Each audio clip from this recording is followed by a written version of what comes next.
video game was to take the inspiration from the comic books and bring that to the interactive experience. So gamers can play as Thor, use his hammer, bring down the thunder and the lightning, just like they experience when they read the comic books as a kid or they'll see in the movie. He is the god of thunder. We really want to express the power that he has as a superhero.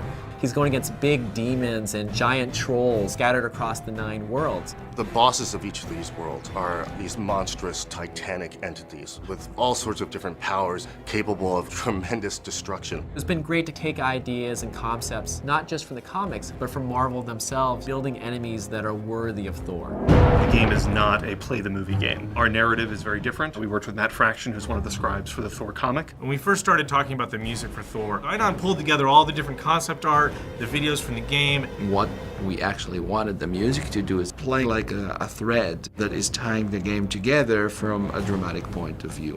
What Onion has done is really bring each world to life and make them feel distinct, but at the same time part of a greater whole. Music is always the emotional dimension. The Thor game is a real opportunity for gamers to finally get a chance to have a dedicated experience where they can play as Thor the entire way through and really get that sense again of being a god. The main part of the game is your melee combat. Using your hammer, he has many different combos, and then you also have your god powers. We work the god powers into the combos. He's got thunder, he's got wind moves, which are kind of his people mover, and then lightning, which is obviously one of the key iconic things about Thor.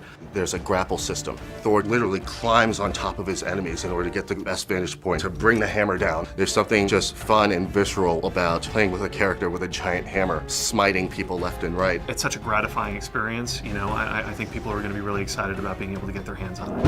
One of the key things to think about in terms of Thor God of Thunder for the Wii is it's not a port of the next-gen game. It is its own unique game. I don't think the Wii has ever had this kind of title on it before. It's much more action-driven. I want the player to be able to take away the feeling that they were able to wield the power of Thor. A young gamer can just enjoy swinging the Wii remote around, breaking things, and then a more hardcore gamer will be really impressed with the depth of the combat and the depth of the player progression. We've got a few unique levels that don't appear in the next-gen game. We've got our own unique flying levels, which are an entirely different form of gameplay. We feel that you get a better game out of building a project from the ground up rather than bringing it over from a different system. It's given us the opportunity to have unique characters, unique flight levels, and a completely unique ending to the game that features a new experience that you wouldn't get on any of the other consoles.